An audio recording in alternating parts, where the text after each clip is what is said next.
Throughout human history, many societies have been led by some kind of king or ruler. And when that king dies, he passes down his power and inheritance to his firstborn son. This is often called the right of the firstborn, or the birthright. And this practice wasn't just for kings, but also for families. Yeah, fathers would pass on their authority to the firstborn as the rightful heir of the family estate. But what if the firstborn son isn't the most qualified? What if they're bad for the job? Yeah, history has shown that firstborns often abuse their birthright, using it for personal gain, leading to conflict and violence. Now, the Bible came into existence in a culture where the right of the firstborn was normal and taken for granted. But interestingly, in the story of the Bible, God consistently overturns this cultural norm. Really? Yeah, from the beginning, God regularly selects the younger sibling, the latecomer, and gives them the birthright. For example, in the story of the first two brothers, God elevates the second-born, Abel, over Cain, his firstborn brother. Oh, right. And later, God says that the blessing and the inheritance will go to Isaac, Abraham's second-born, instead of Ishmael, his first. And then when Isaac has two sons, God promises that the younger one, Jacob, will have authority over his older brother Esau and inherit God's blessing. I'm seeing a clear pattern. And it continues. Later, when Israel wants a king of their own, they choose this tall, powerful ruler named Saul, who then has a firstborn son named Jonathan.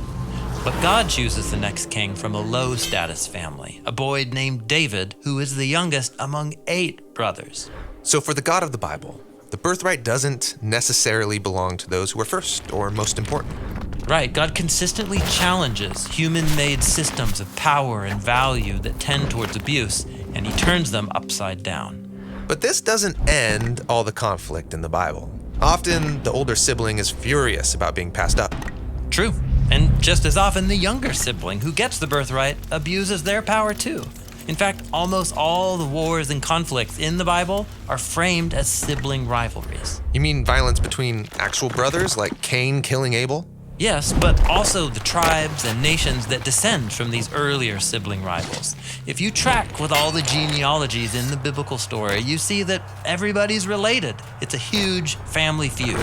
So whether the older or the younger gets the authority, the human family is stuck in a never-ending sibling rivalry over who gets to be first. And so here we have to turn to the story of Jesus. His earliest followers called him the firstborn of all creation. The firstborn of creation. What does that mean?